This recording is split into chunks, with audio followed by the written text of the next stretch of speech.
Hello, peer reviewers. Instead of having a separate Google Meet, we're going to do this on your own time. Please make sure that you watch the video through its entirety. It's really short. Going over your responsibilities as a peer reviewer, remember that instead of doing a bunch of back and forth with the teachers that you're going to observe, give them opportunities to sign up for. Maybe have it some in the middle of the week, some early, some late, some in the morning, some in the afternoon. Make sure that it's during a time where they're actually going to be teaching and not doing like a test or assessment. The main focus with any of our peer reviews is student engagement, and so you want to make sure that they prepare a lesson where you'll actually be able to observe that. Try to complete these observations during your prep or during your lunchtime. I know sometimes that's limited. If you do need a sub or if you need to, have someone cover your class, we'll try to do that within the peer review team. That way, if we can go back and forth or, hey, can you cover this 20 minutes? I'll cover your 20 minutes. We'll work together on that. But we're going to try to stay away from getting an out-of-building sub. Try to keep within the peer review team. Your responsibility also is to send them all documentation. I will share that as well as the staff assignments, or I have along with this video. So take a look at those. Just make sure that you save it as the spring cycle, where the first one was the fall cycle. It's their responsibility to keep track of their observations, but also make sure that you have it in a folder that you can keep track of the work that you've done. Since we are in person, the question's been raised, like, should we do these in person or should we do these via Google Meet? I don't have a preference. I think it's probably easier to do a Google Meet, but I know some teachers aren't broadcasting themselves as much. And so I'm leaving that up to you guys as professionals, whatever works for you, whatever team you might have.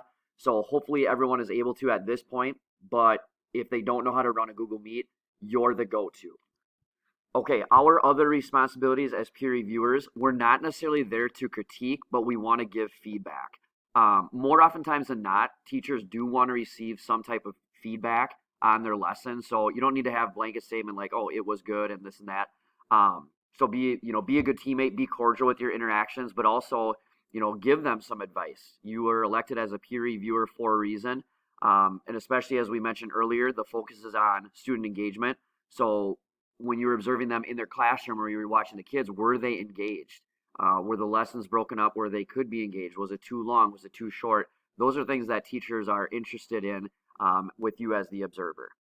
Make sure that after you observe the lesson, that you discuss that lesson within a day of observing. So this can be done via email or a Google Meet, or now that we're in person, you can do it in person also.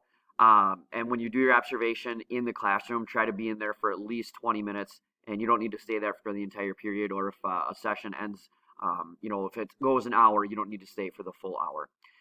Two very, very short stories. Last year we had a teacher, a peer reviewer, that had a very, very poor experience with one of our teachers. And the peer reviewer came up to me like, hey, what do I do about this? This was awful. It was really bad.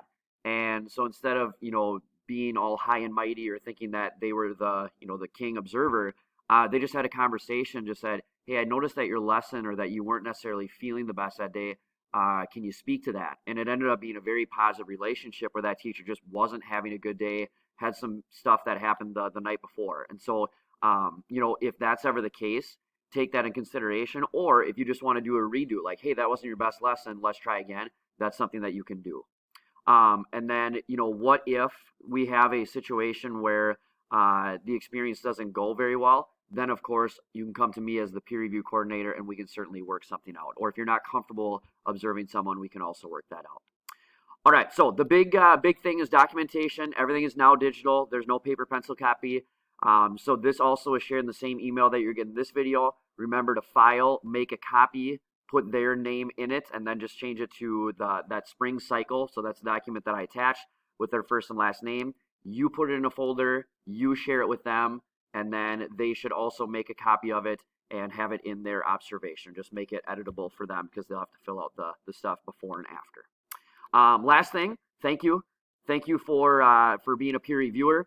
The window of observation will start next Monday, April 19th, and go to April 30th. Hopefully that's good enough window to have a little bit of planning, to get you enough times and variety for the people that you review. Make sure that you do your follow-up teachers with all the teachers that you have. And then, of course, when we get into May, I'll send a document for you guys as the peer reviewers saying that, yes, we have completed all of our documentation. All right. Make sure, one final thing, I'm going to go backwards, sorry, is make sure that you know which one is the pre-observation. That's what they should fill out. You are filling out all of the observation, and then you both together are filling out the post-observation. All right. If you have any questions, as per usual, let me know. Otherwise, thanks again for being a peer reviewer, and we'll start our window next week. Have a good rest of your day, everybody.